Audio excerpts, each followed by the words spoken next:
Écoutez,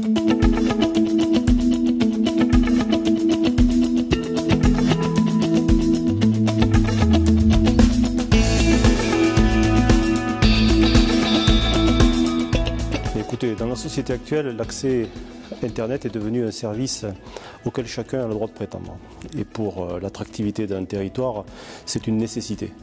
C'est pour cela que le Conseil général s'est engagé fortement dans cette démarche et a souhaité construire un réseau pour prendre de l'avance, pour équiper le territoire et favoriser l'accès au haut et très haut débit. Initialement, la fibre optique a été déployée le long de l'axe A75, qui est la véritable dorsale numérique qui relie en fait la région Auvergne à Montpellier. Et c'est à partir de là que la fibre s'est déployée sur Mende et aujourd'hui irrigue toutes les zones d'activité le long de la 75 et au-delà. Question téléphonie mobile, le programme est achevé. Dans le cadre, en ce qui concerne Internet haut débit et dans le cadre d'un partenariat public-privé avec la région, des mesures ont été prises de telle sorte à pallier toutes les zones blanches et aujourd'hui on peut dire que toutes les communes du département sont couvertes. Et aujourd'hui, grâce à la fibre optique, on est en mesure, grâce à une délégation de services publics, de proposer des offres d'abonnement à très haut débit aux professionnels. Un des premiers clients a d'ailleurs été l'hôpital de Mende. Et pour illustrer cette formidable avancée dans l'aménagement du territoire, on pourrait citer l'exemple de la commune d'Aumont-Aubrac qui, depuis un an, dispose du FTTH, c'est-à-dire du très haut débit à l'abonné. Le très haut débit, pour un département comme la Lozère, c'est une véritable chance. C'est une opportunité, une chance. Moi, le très haut débit et plus généralement, on va dire les nouvelles technologies, j'en vois deux apports et deux bienfaits.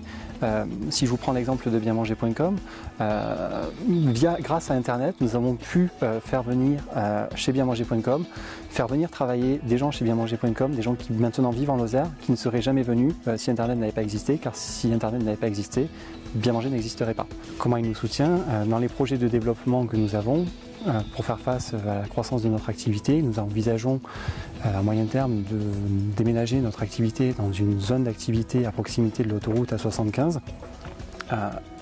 Ces zones d'activité sont portées directement ou indirectement par le Conseil général et bénéficient d'un accès au très haut débit.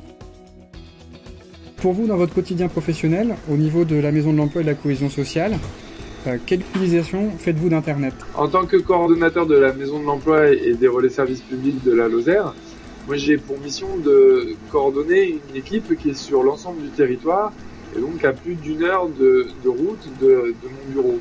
Donc pour pouvoir travailler avec mon équipe, j'ai besoin d'être en relation directe avec eux et en relation de proximité. Et cette proximité, je l'ai grâce à la visioconférence. Pour pouvoir faire cette médiation, les animateurs utilisent à 80% les outils numériques.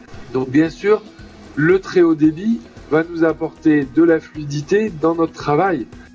En maths, on y va surtout pour faire quelques exercices et en techno, le professeur il nous donne un site où aller, puis on remplit sur la feuille ce qu'il y a sur le site. Et à la maison, je vais sur certains sites recommandés pour m'aider dans les devoirs ou pour le brevet. Pour communiquer avec mes amis ou pour écouter de la musique en ligne. Je ne joue pas spécialement à des jeux, mais des fois ça m'arrive.